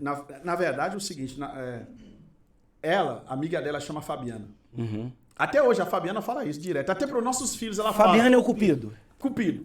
Ela sempre fala para os nossos filhos, se não fosse a titia, vocês não iam nascer. Ela namorava um amigo meu do Gabão, Alex. Uhum. E naquele dia, ela ia ficar aí num bar, um point de encontro dos estudantes. Um point da faculdade. Da faculdade. O bar do Miro, né, seu Miro? E naquele dia, Alex me convidou. Falou, eu vou. A Fabiana também me convidou, porque eu conhecia a Fabiana. Quando eu chego, com a mão no bolso, meio mal vestido assim. E o português? Português bem carregado. Bem carregado. Aí quando eu chego assim com a mão no bolso, eu olho assim, eu vejo aquela mulher baixinha, com as pernas cruzadas, magrinha. Eu olho assim, eu falo, nossa... Porque na época, em francês, a gente não sabe dizer eu gosto de você. A gente fala assim, eu te amo. Já é igual o inglês. É a mesma coisa, eu gosto de você, eu te amo, é a mesma coisa, né? Ok. Então, eu falei assim, nossa, amei essa moça. Aí eu falei pra Fabiana. Aí a Fabiana falou, você gostou dela? Eu falei, Amei, gostei. Aí a Fabiana falou com a Martinha e tudo, eu falei com a... Aí eu comecei a conversar. A Fabiana começou o Cupido. Ela só nos deixou conversando, eu fui conversando, nós conversamos, respeito. Ó, Kleber, essa moça que se chama Martinha... que daqui atrás daquele dia, eu dei o primeiro beijo nela, eu acho que 9 meses depois, né? Os 9 que meses... isso, Martinha? Que mulher difícil, 9 a baixinha meses difícil. Depois... 9 meses de labuta. Beijinho. Não é beijo. Não, é beijinho. Ó, beijinho. Beijo técnico. Entendeu, Matheus? Beijo técnico. Um estalinho. Estalinho. Só. 9 meses. Nasceu um beijinho com 9 meses. Com 9 meses. Um bebê. Um bebê. Kleber. A Martinha tá rosa ali atrás da câmera. Kleber, de 96 que eu cheguei, né? Quando eu a conheci foi em julho. Foi julho. Uhum. Até hoje estamos juntos. Cara, que legal. Nós temos um casal, a Sofia. Então, por trás de um grande homem tem uma grande mulher. Com certeza. Eu não digo ao por lado, trás, ao lado. Esse ditado tem que ser reeditado, Tem que ao ser, lado. Ao lado. De um grande homem tem uma grande mulher. E é muito grande mesmo. Porque, vou lhe falar uma coisa. Quem sustentou o nosso relacionamento e até, vou falar assim, financeiramente, durante muito tempo foi ela. É mesmo? Foi ela, não fui eu. E o mais engraçado, você vê assim, como é que a verdade, ela não, contra a verdade não tem argumento, né? Não tem. Você vê, você tá contando uma história aí de sucesso de um tempão, mas você fala assim, eu fui fazer a prova, falei com a Martinha. Eu fui fazer isso e procurei a Martinha. Ela falou, vai lá e faz. Sempre. E eu fui, e aí assim, a história se desenrola uma família de sucesso, assim. Eu entrei no NPI, quando eu assumi, né? Tomei posse e tudo em 2017. Depois do momento eu queria fazer o segundo doutorado. Mas ela me convenceu, junto com um amigo, mas muito mais ela me convenceu para fazer direito. Ela falava, você acha que eu faço? Faço. Não, mas e essa? Eu falei, não, eu vou tomar conta. E hoje eu tô no 6º período de direito. Só para você ver. E a Martinha ali do lado. A Martinha tá ao lado. Cara, muito legal isso. Você o nós é muito mais forte, né? É muito mais forte. O nós é muito mais forte do que muito o eu, né? Forte. Te amo mesmo. E aí os filhos? Sophie, com 13 anos, com 2013, né? Tá com 8 anos, vai fazer 9 agora, dia 21 de abril. E o Bento nasceu no dia 15 de outubro de 2015, tá com 6 anos, vai fazer 7 anos no dia 15 de outubro. Bento é o quê? Homenagem ao pai? Bento é homenagem, na verdade é o seguinte, não, é incrível. Porque tu falou que teu pai era Bento. Então, vou te explicar, a Sophie, na verdade, é homenagem a uma tia minha. Eu queria a Sophie, sempre quis Sophie. Mas aí a Matinha foi e falou, não, Sofia. Aí a Matinha falou, Sofia é melhor, beleza. Aí ficou Sofia. Ficou Sophie. Sophie. Porque era Sofia. Depois eu falei, minha tia se chama Sophie. Então pode ser homenagem a ela. A Matinha falou, então beleza, okay. Sophie. Ela gostou. Sophie, PHI, Sophie. Só que o Bento é diferente. Pergunta pra mim. Bento é o seguinte, a gente tava procurando nome, era Davi, era não sei o quê. Aí um dia a minha... Não, isso, gente, vocês têm que ouvir isso. A gente tava no último ultrassom dela, a gente tava lá sentado, aí tinha um menino brincando lá ali com a mãe. Aí a Matia falou no coração, ela falou, eu vou perguntar o nome desse para menino. Essa mãe desse menino, o nome que for, eu vou dar. Caramba. E na época a gente tava entre Bento, Davi e Matheus, né, eu acho. Bento, viu, Matheus? Matheus era mais legal. Era Bento, Davi e Matheus. Quando ela pergunta pra moça, qual é o nome dele? Ela, Bento. Passa! Na hora, ela ficou assim. Ela me falou o que aconteceu, eu falei, então é Bento. Só que, preste bem atenção, eu amo Bento, eu gosto de Bento. Eu não tinha relacionado... Com o seu pai. Que o Bento, o nome Bento, até então não sabia que o nome Bento quer dizer Benoît em francês, que o meu pai é Bento em francês, Benoît. Aí um dia eu tava vendo aquele Papa antes do atual. O Bento XVI. O Bento XVI, exatamente. Só que eu tava vendo em francês. E tava escrito Benoît XVI. Aí eu falei, Bento é Benoît. Aí que caiu a minha ficha. Aí eu falei pra Matinha, você não tem noção. Bento é o nome do meu pai. Cara, que legal, hein? Aí, quando eu falo pro meu pai, o que eu falo pra ele? Pai... Foi pra você. Não perdeu a oportunidade. E ele chama ele de homônimo, né? Meu homônimo. Né? Ele é meu xará. Meu xará. Muito legal. Então... Queria conhecer o seu Bento. O seu Bento deve ser um homem forte pra caramba. Bom, o meu pai, ele fez 80 anos ultimamente. Ele tá com um problema no joelho, mas ele tá bem. Não, mas não digo forte fisicamente, eu digo forte... Ele deve ter uma mente muito forte. Não, deve ser um homem... muito forte. Um homem muito... A gente conversa, apaixonada por ele. E aí faz essa família linda. Um cara que veio de nada, assim, a gente estava falando, né? Não é a gente usou um termo sobre o Gabão, não é um terceiro mundo, eu não gosto disso. Eu acho que é pejorativo. Desenvolvimento. Um país em desenvolvimento. Que é um Brasil, um país em desenvolvimento. Sim. Eu acho que é muito... A gente tem que tomar cuidado no dia de hoje com as palavras. As palavras, por vício de linguagem, por falta de cultura, às vezes a gente solta uma palavra que é indesejada, uma palavra que é pejorativa, sem querer, né? E a gente, sem saber, magoa a outra pessoa, fere outra pessoa, e a gente não tem o direito de fazer isso. Acho que uma sociedade evoluída é aquela sociedade que para de magoar o outro por qualquer tipo de preconceito e tal, ter essa aceitação. Eu tô abrindo meu coração aqui para você, porque o nosso choque o choque cultural é muito grande. Os nossos filhos vão ser muito mais bem preparados para isso. É verdade. Meu filho tá aqui atrás da câmera. E às vezes eu uso uma palavra ou outra e ele fala, pai, não é assim. É isso aí. E ele tá bem colocado para dizer isso para você. Tá, e ele fala assim, pai... Sim. Isso não é assim. Porque a gente tem eu fui criado num período temporal, não se falava disso, tá incutido em mim. Então eu tenho que me vigiar para poder não magoar. Diferente do meu filho. Fala, pai, não é assim, abre. E você tem que ouvir essa geração que tá vindo, porque eu acho que em vez da gente criar conflito em geração, eu tenho que servir e você vai servir como mentor para os seus filhos. É verdade. Mas não para determinar a geração dele, como direcionador, mas eles têm que viver a geração deles. Sim. Então não é por pejorativo, e acho que é uma hora legal para a gente entrar naquele papo na sua... Eu não gosto de dizer militância, porque militância parece militar, parece que é uma coisa agressiva, e a gente estava conversando sobre isso, sobre a sua posição... Sim. Do negro e da educação. E eu tava vendo um vídeo seu agora falando sobre... Preto ou negro, que é muito legal. Isso, acho que se a gente trazendo isso pro podcast é muito legal, porque muita gente fica constrangido de falar, porque nesse monte de mudança, você fica, eu chamo de preto, eu chamo de negro. Eu posso chamar de...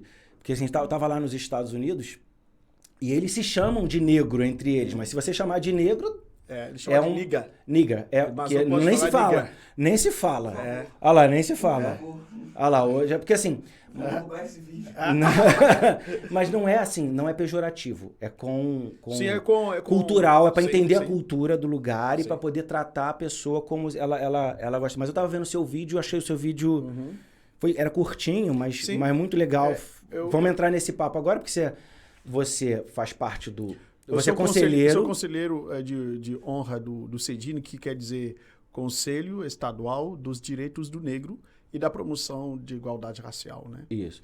E você é o Luiz Eduardo, que é o Negro Ogum, que é o presidente. Gente boníssima também. Nossa, demais. Eu sentei com ele. Uma das pessoas mais, que eu posso dizer, mais humanas que eu conheci aqui no Rio de Janeiro. Eu tava conversando com ele outro dia e...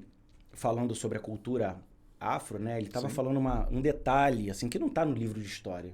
Isso não está no livro de história. Ele estava falando comigo sobre como os escravos faziam para alimentar os negros que fugiam, né?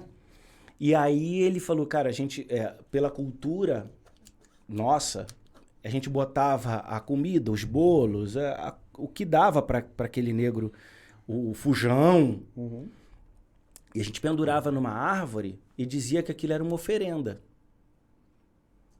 Mas não era oferenda. Era para o cara que fugiu, que estava indo para um quilombo, poder se alimentar daquilo ali, ter um farnel para ir embora. Ele dizia, se sumiu... É porque a oferenda foi aceita. E aí começou esse negócio.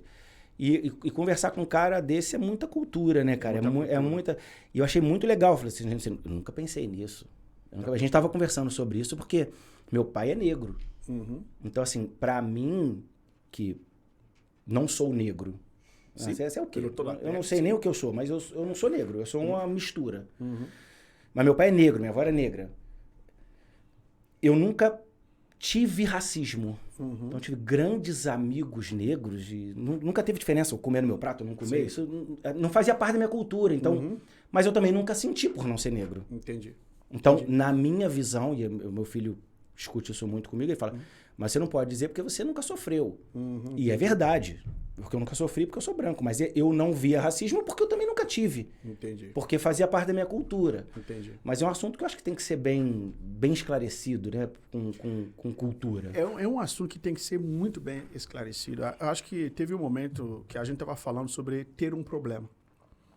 Né? Reconhecer o problema.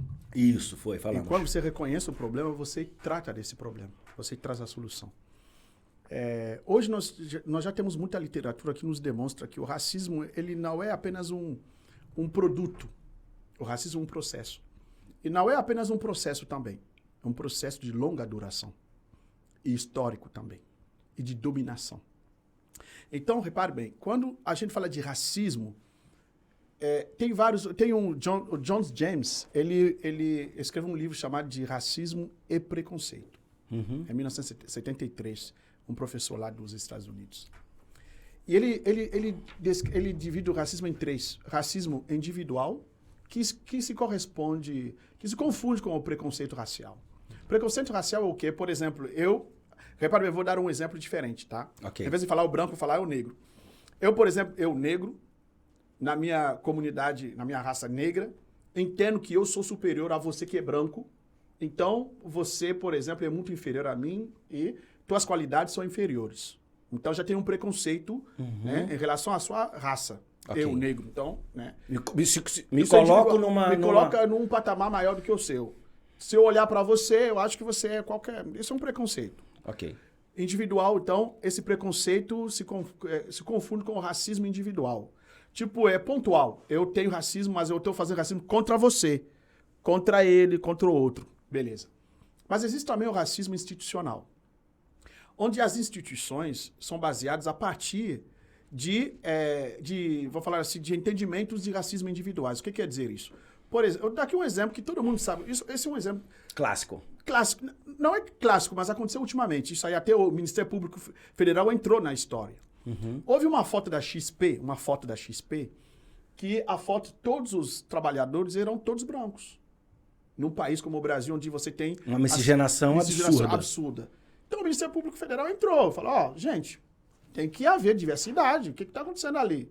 O que é isso? É que no racismo institucional, a instituição, ela tem um limite onde a pessoa que é muito mais levada à ascensão dentro daquela instituição é uma pessoa do grupo dominante. E aí você vai ver, por exemplo, que em várias instituições você olha assim, mas peraí, o Brasil, quando eu ando eu vejo negro, né, indígena, negro. Mas por que aqui nos CEOs não tem negro? Você olha assim, os chefes, os diretores não tem negro. Isso é um racismo institucional. A instituição, ela tende a colocar sempre pessoas do mesmo grupo nos lugares de poder. E você tem o racismo cultural, onde aquilo que o outro faz é tido como sendo demônio, por exemplo. Entendeu? Quer ver? Nós temos várias religiões no mundo. Mas se você falar, essa aqui é a religião africana, é de demônio. Quantos, por exemplo, vou falar assim, quantos escritores negros são, por exemplo, indicados para leitura nas escolas, entendeu? Quantas obras de negros são reconhecidas mundialmente? A gente estava falando sobre o próprio Egito, né? Isso, o Egito. Isso é interessante que você está lembrando agora. A gente estava falando sobre o Egito. O Egito está na África. Está na África. Mas quantas pessoas hoje lembram... É engraçado, né? Quando falar do Egito, parece que o Egito não é África, né? Egito não é África. Né? A gente trata o Egito como se fosse um Egito. É, o Egito. Não é Mas África. Não é África. E quando a gente fala dos faraós, a gente fala do povo vermelho. Só que era um povo negro. O Cheikh Anta Diop demonstrou cientificamente que era um negão igual a mim. Entendeu? Isso é maneiríssimo. Então, assim, existe esse racismo que ele é histórico. E a Lia Weiner, a Cida Bento e também o Silvio Almeida definem bem o racismo. O que é racismo? O racismo é um processo de longa duração em que há um grupo que domina o outro racialmente. Simples assim. Então, não pode, por exemplo, hoje, eu olhar para uma pessoa, xingar e dizer, isso aí é racismo. Isso não é racismo, não. O racismo é o quê? Quer ver? Primeira lei da educação do Brasil. Primeira lei da educação do Brasil. Pela Assembleia Legislativa da província do Estado do Rio de Janeiro. Ainda era província. Ainda era província. O que diz a primeira lei da educação? O negro, quer seja ele escravo, liberto, o preto africano ou livre, não podia ir para a escola. Lei do Estado. Não é lei, tipo, não, Kleber, diretor da escola, determina que nenhum negro vai entrar aqui. Não, não é isso, não. É o Estado determina que negro, liberto ou livre não vai frequentar a escola. Te faço uma pergunta. Se o cara não frequentar a escola, e a gente sabe que a educação é o caminho. É o caminho. O que vai acontecer com ele, a família e o descendente? Vai continuar escravo. Vai continuar escravo. Alforriado escravo. Entendeu? Porque se a educação liberta... Exatamente. Se a educação liberta... Eu vou te impedir de estudar... Acabei de fazer o quê? Escravizei de novo. Escravizei de novo.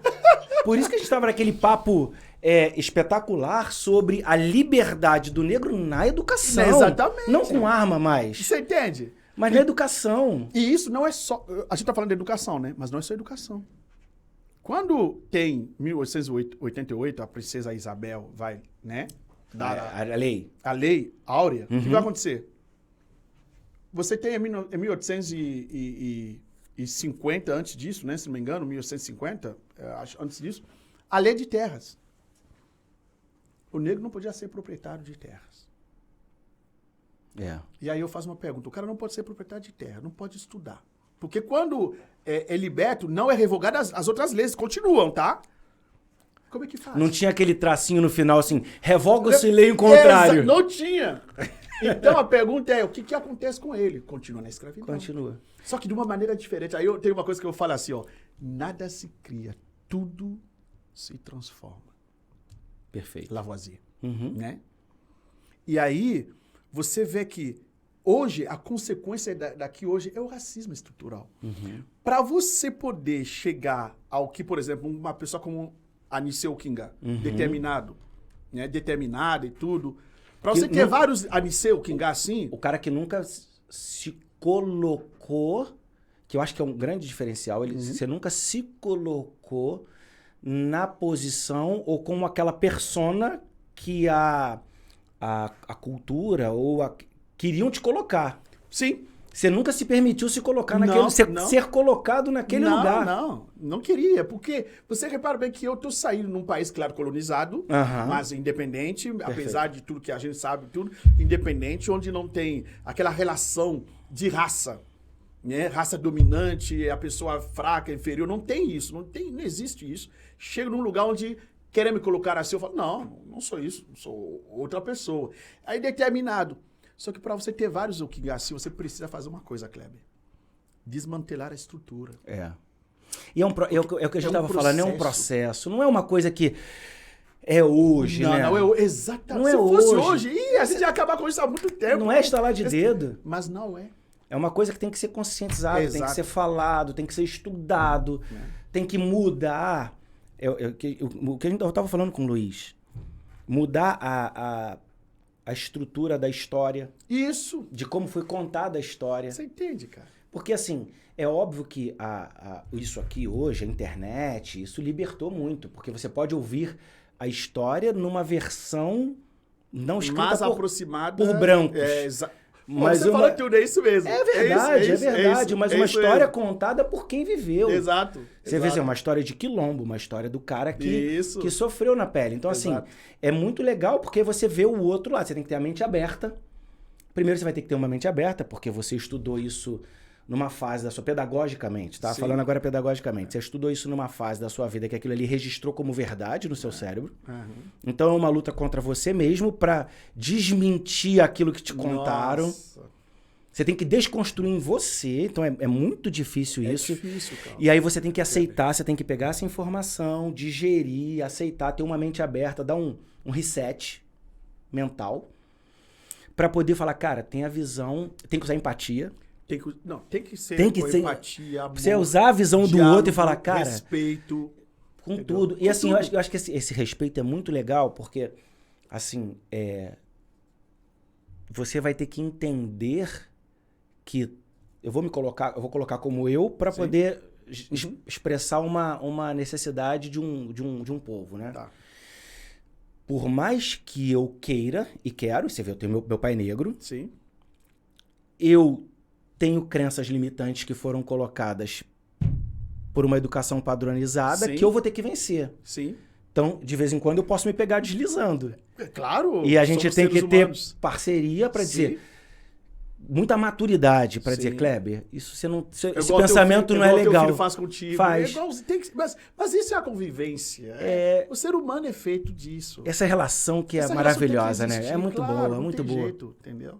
E a gente tava falando sobre a palavra preto ou negro, né? Fala, deixa essa explicação. Isso é uma... Assim, até hoje tem gente ainda, aqui no Brasil, claro, né? Que não querem negro, né? Não quer que use negro. Negro. Porque se você pegar a palavra negro, você vai ver que... Eu já vi uma explicação. Eles colocam como pejorativo. É pejorativo. Até as expressões que são usadas, você vai citar várias expressões onde você vai ver que realmente é pejorativo. Mas uma coisa é certa. Quer seja negro ou preto, também vai ser pejorativo. O branco racista, né? Quando a gente fala branco racista, eu tenho que falar isso porque às vezes é polêmico, né? Mas assim, quando a gente fala branco racista, é porque é um fato histórico. A gente não tá falando de todos os brancos, tá, gente? Meus melhores amigos são brancos. Pô, né? mete aqui. Opa, aqui ó, entendeu? Então a gente tá falando do racista. E isso não é uma mentira, é um fato histórico. Por exemplo, quem que fez o holocausto dos judeus? Branco racista, né? A escravidão, branco racista. Você entende? Então a gente não tá falando de você ou de mim, a gente tá falando da história, tá, gente? Então assim, o branco racista... Não é pessoal. Não é pessoal. Né? O branco racista, quando ele usa os termos contra o negro, que ele chama de negro, já para inferiorizar. Porque ele se coloca num lugar de melhor. E eu acho que nesse momento que você não quer ofender, não quer se colocar nessa posição de racista, que há a questão de saber como falar. Isso. Como me expressar. Porque eu não quero... Exatamente. Eu não quero me colocar na posição de opressor. Exatamente. Não é isso. Dominante, não é isso. Mas aí, como eu me refiro? Exato. Porque assim, eu tenho grandes amigos negros. E existem... Porque assim, eu vi a Glória Maria dar uma entrevista. Eu não vi a entrevista toda não, tá? Eu só vi um trecho. Um flash, né? Um corte dela. E ela falava assim, cara, eu já vi as pessoas me chamarem de apelidos teoricamente racistas, mas com carinho. Era meu amigo, tinha um carinho envolvido naquilo ali. Eu vou te falar sobre tipo, isso. minha pretinha. Pode falar sobre E isso. ela fala, mas tinha um carinho, e da mesma forma que eu já escutei pretinha de outros, que era completamente vou falar exatamente racista. a mesma coisa. Fala pra gente. Mesma coisa. Isso aí que ela falou é verdade. É verdade mesmo. Assim, então... O conceito preto e negro, isso vai ser determinado muitas vezes pelos ativistas, gente. Aqueles que querem, né, por exemplo, igualdade racial. Ou polemizar. Quer ver? Nos Estados Unidos, eles chegaram a um momento que não podia... Porque quando eles foram chamar aquela palavra N-I-G-G-E-R, foi racista na época. Então eles queriam tirar... Era pejorativo, era ofensivo. Demais, então eles queriam retirar isso da linguagem. Então eles... aceitaram black. Black é melhor do que a outra. Então tiraram a outra palavra. Então hoje... Aboliu do vocabulário. Aboliu no vocabulário deles. Claro que de vez em quando eles, igual a Glória estava falando, de vez em quando entre si, de maneira carinhosa e tudo, mas eles, black, é o que eles querem. Porque os ativistas, os caras que estavam... A liderança quis que fosse assim. Aqui no Brasil foi diferente. Também, houve esse processo que eu vou falar aqui nos Estados Unidos também. Aqui no Brasil, os ativistas negros, por exemplo, Abdias Nascimento, entenderam o seguinte: vamos nos apoderar da palavra. Em vez de repelir, vamos empoderar ela. Exatamente, vamos empoderar a palavra negro. Lá acontece isso também, tanto que essa palavra aí ela é usada entre os grupos negros. Sim. Quem não pode falar são os brancos. Quem é socialmente não aceito são os brancos, mas os outros usam. Eles usam normalmente. Ela foi abraçada também, não foi? Ela foi abraçar, só que eles tiraram ER no final, colocaram É. A no final. Sim, isso. Aí sim, aí é com, né? É, como se fosse uma gíria. Isso. Então, assim, aí houve discussão mesmo, fórum e tudo, e eles entendiam que empoderar, e não só, por exemplo, a Conceição Evaristo. Não era mais para ser visto como não colocar ela na posição de pejorativo, mas dar poder. Eu sou isso mesmo porque eu sou assim. Porque eu sou assim, e eu tenho poder, eu sou bonito. Eu tenho minha cultura, eu Isso. tenho... E trouxe um empoderamento. A palavra Exatamente. empoderamento. Então, a trouxe poder. palavra negro, no Brasil, se você reparar bem no Brasil, a gente usa negro e preto. Tranquilo. Negrão, negão, a gente usa. E quando usa a posição, aí meu negão, a pessoa se sente até poderosa. Uhum. Porque isso eles fizeram com a palavra. Mas algumas pessoas dizem que não, porque é ruim, porque... Claro, como eu acabei de dizer, nos Estados Unidos houve discussão. Teve um momento que eles também estavam empoderando essa palavra, depois eles recuaram. Aqui no Brasil, empoderamos, as grandes lideranças empoderaram a palavra, escritores, O Luiz gosta. cantores de rap. O Luiz gosta. O Luiz empodera Luiz, a palavra. claro, ele empodera a palavra também. Os cantores de rap, de música, de samba, empoderaram a palavra.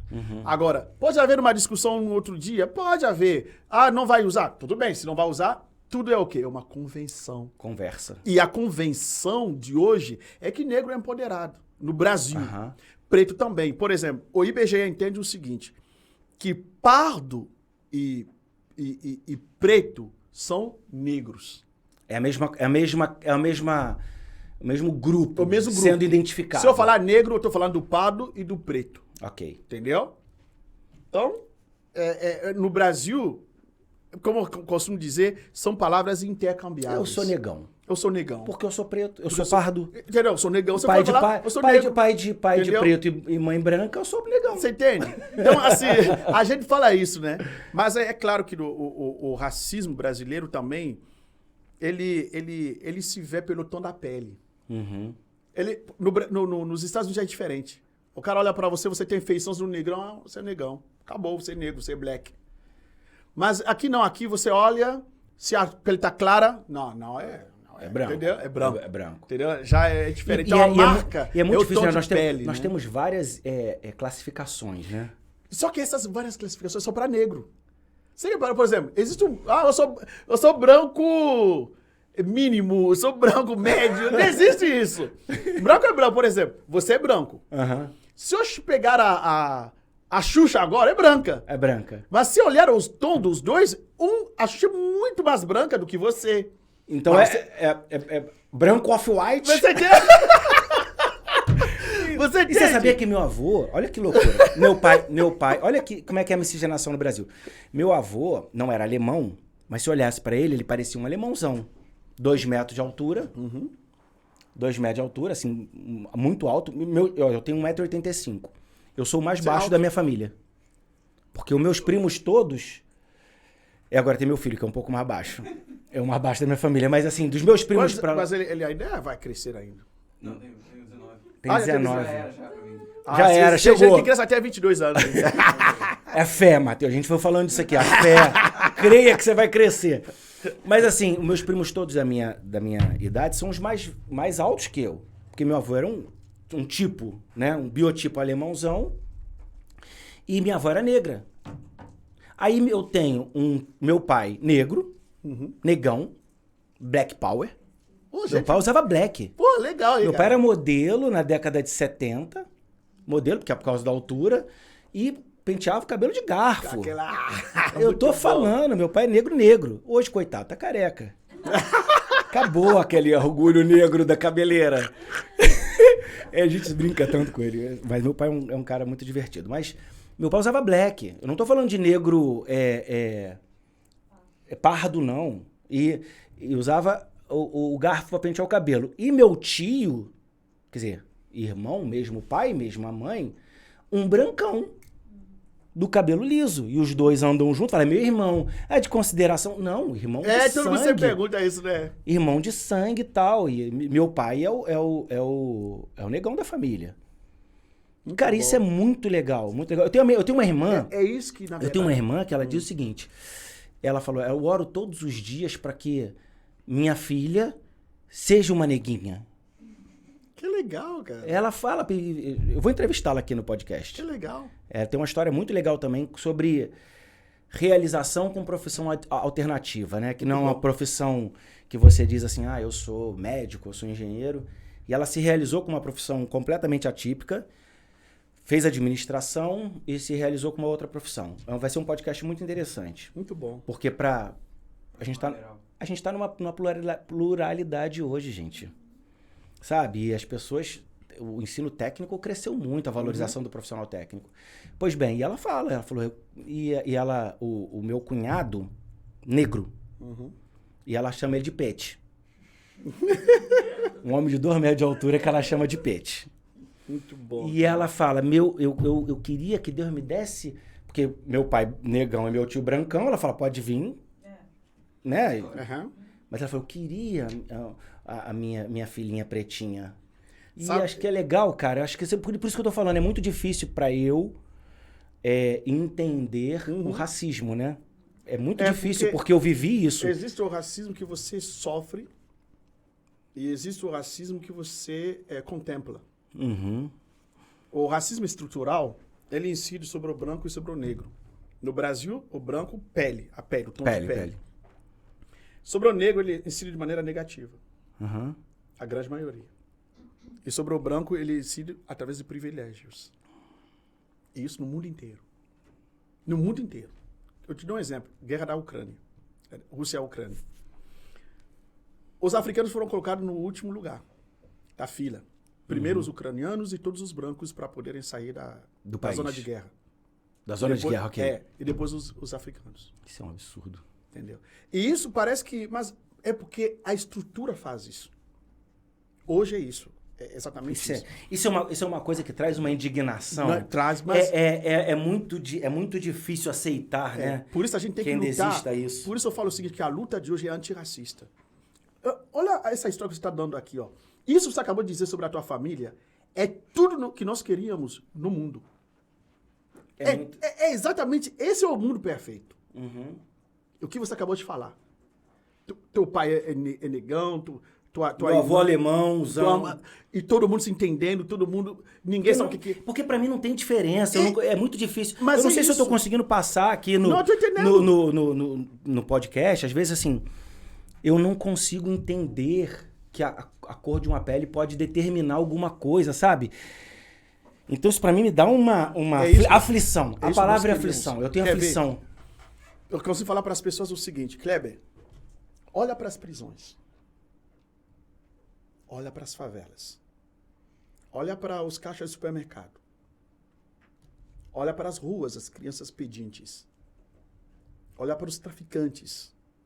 Agora, sai um pouco de lá e começa a olhar para o Congresso Nacional, o governo federal, o governo estadual.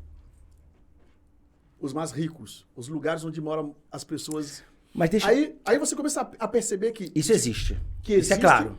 Mas que é tão claro que não pode ser por acaso. Não é por acaso. E exatamente, isso foi construído. E essa construção que nós queremos atacar como antirracista, entendeu? Por isso nós estamos aqui. É tão lindo, cara. Cara, essa questão, mas assim, o que a gente estava falando, eu não sei se... Tão lindo. Eu não sei se durante o uso do podcast, que a gente estava conversando aqui nos bastidores, a questão da gente... a necessidade. Se eu te perguntar assim, ok, existiu esse momento, existe um momento hoje, existe um momento futuro. Sim. Então a gente está num processo. A gente falou aqui de processo. Isso. Do processo. Se você tivesse que analisar o processo, qual a nota que você daria pro processo? Entendeu o que eu tô falando? Qual a nota que você daria pro processo? O processo tá 10, ainda sofremos muito, mas estamos num processo. Temos um norte positivo. O processo tá 5, o processo tá 6, o processo tá 8. Na sua visão, como o cara que é conselheiro do Estado, né? Conselheiro de uma realidade de um grupo, né? Do Conselho do Negro, que está envolvido nos direitos na OAB da Barra. Se tivéssemos que dar uma nota de 0 a 10, no processo que estamos, no rumo que determinamos, qual seria a sua nota e por quê? Eu vou dar uma nota. A minha nota seria 7. 7. Vou te explicar por quê. Os 3... Por que você Não, o D7... Não é isso. Eu quis dizer o contrário. A minha nota para o processo seria 3. Ah, de andamento do processo. De andamento 3. Você fala, mas caraca, só 3. 3 por quê? Porque conseguimos agora ter vozes. Tanto brancos quanto negros, indígenas, estão tendo vozes para poder, igual a gente estava falando aqui, para poder apresentar a história. Entendeu? Mas a estrutura ainda continua mantida. Quando quebramos a estrutura, aí tudo começa a ser como a nossa família que a gente acabou de falar aqui agora. Ok. Isso é o grande problema. Mas, assim, a gente só nota é 3. Isso. Ok. Mas a gente tá começando a ter voz. Sim. Então, a gente está no processo. Agora estamos naquele processo de desmantelar, entendeu? Ok. A estrutura. Por quê? Porque a estrutura já foi escancarada. Antigamente a gente não falava. O Brasil não tem racismo. Falou tudo. O Brasil não tem racismo, mas não... Ó, quer ver? O Brasil não tem racismo, mas não tem nenhuma... Não tinha nenhuma pessoa no Jornal Nacional apresentando... Isso, exatamente. Lembra em 1968 houve uma conferência internacional pela luta contra as discriminações. 88. Não, 68. 68, ok. Somente em 1995 que o Brasil reconheceu que tinha racismo no Brasil. Através do presidente Fernando Henrique Cardoso. O reconhecimento... O reconhecimento oficial do Brasil que realmente tem racismo foi Fernando Henrique Cardoso em 95. Isso porque os movimentos negros estavam chamando, é o que eu te falei, nota 3, chamando para discutir, para apresentar, e ele reconheceu. Ele como socialista e tudo, ele reconheceu realmente tem racismo no Brasil. E esse reconhecimento já é o nosso passo, que a gente vai desmantelando as coisas. Quer ver quantas ações afirmativas já tivemos? Um pequeno passo para o homem, mas um grande passo. Exatamente, né? E a gente tá vendo, o que a gente tá vendo? A gente tá vendo ações afirmativas, tentando, né, por exemplo, as cotas, a gente tá vendo, não somente cotas na educação, a gente tem, por exemplo, cotas que a gente tá vendo no Congresso Nacional, nos institutos federais públicos, né? Onde, vai ter prova, tem que ter pelo menos um negro, 2 negros. Deixa eu polemizar. Vamos lá. Vou polemizar para poder dar uma pimentada no podcast. Eu vou polemizar. Então, tem uma linha, uma galera, vou usar um termo mais genérico, que diz o seguinte, que a cota não tinha que ser para negro. Ela tinha que ser para pobre. Que de uma forma ou de outra você tem o pobre na comunidade, que é o branco, que é o pardo, que é o índio, tal. Que a cota não tinha que ser negro, o nome da cota não tinha que ser negro, tinha que ser pobre. É uma linha. Então, como é que você vê isso? Na verdade é porque as pessoas, quando falam isso, elas não falam de cotas, de fato. As cotas, primeiro, não são cotas raciais, né? São cotas sociais. Sociais. Elas dizem respeito ao pobre, ou seja, aquele que a família tem até 1,5 salário mínimo. A minha pergunta sempre que eu faço é: qual é a maioria dos pobres do Brasil? É negro. Né? Não tem jeito. Aí depois ela tem também, diz respeito àquele que estuda em escola pública. Depois, dentro daquele que estuda em escola pública, diz respeito àqueles que são, por exemplo, indígenas e àqueles que são negros. A cota não tinha que ser negro. Tá bom. Eu vou falar aqui da lei de 1890. Não, 1868. Não, 1968. A lei do boi. O que era a lei do boi? O que era? A lei do boi é o seguinte: 80% dos filhos ou dos fazendeiros, podia ser latifundiários, entendeu? Esses podiam estar em escolas técnicas ou nas universidades, ou, por exemplo, faculdade rural. Quer ver? Universidade Federal Rural, aqui do Rio de Janeiro. Eles tinham vaga. 80% das vagas eram deles. Eram dos filhos proprietários de terra. Ok. Dos latifundiários e também agricultores. Perfeito. Te faço uma pergunta. Se havia uma lei que proibia os negros de serem proprietários de terras, havia negro na universidade? Não. Então, só que isso não foi somente em 1968, foi de 1968 até 1985. Que recente, né? Exato. Agora. 80% só entrava. Podia ser dono ou não de terra, hein? Entrava. 80% das vagas. Os outros 20% não eram de negros. Eram para todo. Eram para todos. Só que quando vem as cotas, as pessoas acham que cotas é só coisa do Brasil, né? Cotas não começou no Brasil, gente. Cotas começou... O primeiro país a ser oficialmente foi a Índia. Quando a Índia viu que os Dalits só tinha 1% de Dalit trabalhando, sabe aonde? Nas instituições federais públicas, começaram a fazer cotas. Não, tem que ter cotas, gente. Não pode o Dalit só ter 1%. Aí, nos anos 90, eles fizeram as cotas... Tinha 17% dos Dalits trabalhando nos institutos. Quer dizer, saiu de 1 para 17. De 1 para 17. Quando se compara nos anos 90 com o preto brasileiro, os Dalits eram muito melhor, quando proporcionalmente falando, muito melhor do que os pretos brasileiros no Brasil, trabalhando.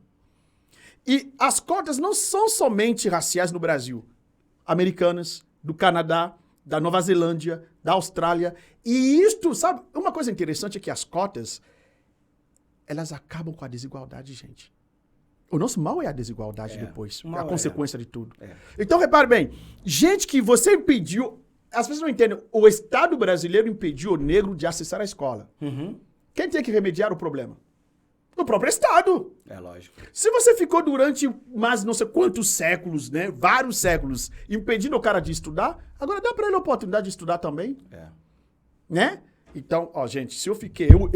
Desculpa, gente. O Estado... Me empolguei aqui. Eu impedi os negros de acederem à escola. Eu sou o Estado. Só que agora eu tô reconhecendo, pô, eu errei com os caras. E os descendentes deles estão na pior. O que eu posso fazer? Ó, vou tentar aqui ajudar. Do mesmo jeito que eu fiz cotas para os brancos... senhores de escravos, eu vou fazer cotas para eles também. Né? Só que eu não estou impedindo, isso é uma coisa que as pessoas não entendem, eu não estou impedindo os brancos de entrarem. Eles acham que as cotas impedem, elas não impedem.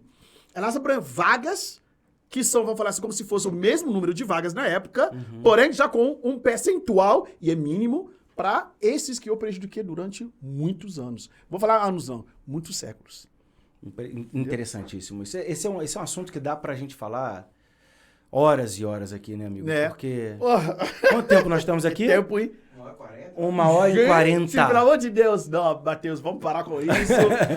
Não, mas foi maravilhoso, cara. Eu tô aqui, tô até sem saliva. Você quer mais água, amigo? Porque assim, é uma...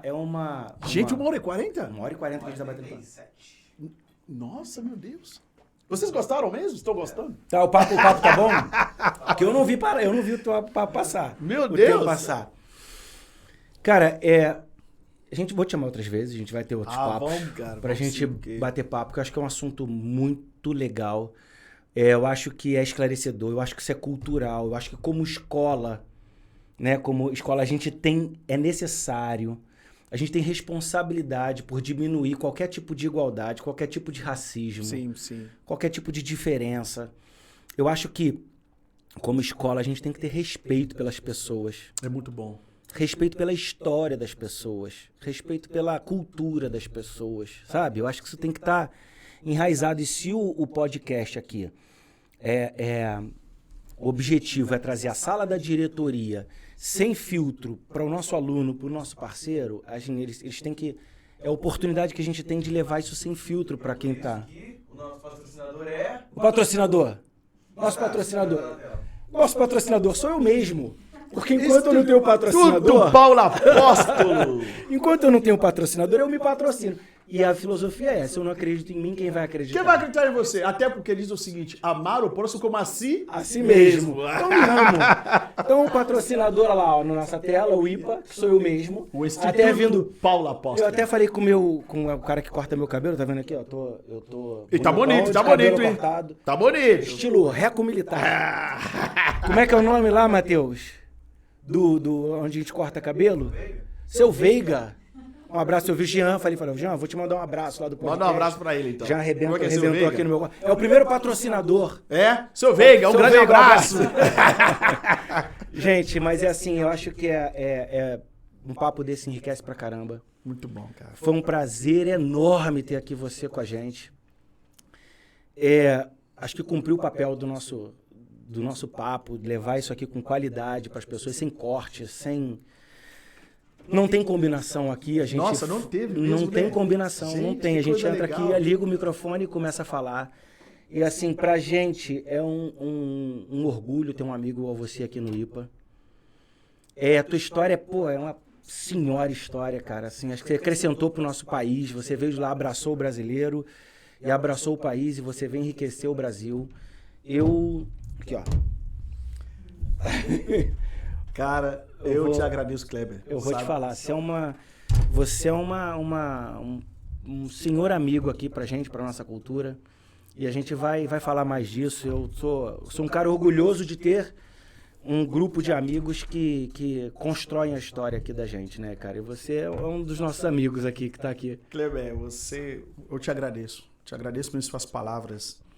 Eu lembro o primeiro dia que a gente se encontrou. Né? Você estava sentado do lado, né? E tinha acho que o Marcos e tinha o Anderson ali do outro lado, e a minha esposa assim. Eu te conheci pela primeira vez. E naquele dia você estava prestando muito mais atenção, né? Você escutava, fazia uma pergunta. Aí depois no segundo dia que nós nos encontramos mais uma vez, e aí aquele dia nós batemos um papo fantástico. Acabou. Eu já estava torcendo pra gente não ser atendido. Exatamente. Não, foi incrível. E eu realmente posso lhe dizer que o que você porta por dentro de você, que são as virtudes que nós precisamos dos seres humanos, o amor, a empatia, a escuta, sabe? É isso que nós não podemos perder. E eu vi a sua relação com seu filho, eu tenho certeza que é isso que está dentro da sua família, né? Que você tem trazido fora da família para os amigos tal como eu. Né? Então eu te agradeço mesmo pela sua amizade e eu quero deixar aqui um recado para todos os ouvintes, né? E também os espectadores, a gente fala telespectador ainda, né? Do IPA desse podcast, e dizer que o que nós estamos fazendo aqui, na verdade, é aquilo que nós precisamos ter, é a educação, é o amor, é a relação do ser humano com o outro, independentemente da sua pele, sabe? Independentemente dos seus, às vezes também, claro, dos seus problemas, né? Nós precisamos, na verdade, ser humanos. Ser humanos. Ser humano é você olhar para o outro e se ver no outro. Ver que a dificuldade do outro também é a sua própria dificuldade e que se você conseguir resolver junto com ele a dificuldade dele, um dia também, se você estiver na mesma dificuldade, você vai saber resolver a mesma dificuldade. Então, gente, muito obrigado por estar conosco, por estarem conosco durante esse tempo todo.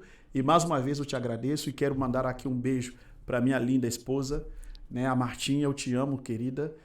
Quero dizer que eu tenho a Sofia e o Bento, que são filhos maravilhosos, também amo. E meu pai, minha mãe, minhas irmãs que estão no Gabão, né?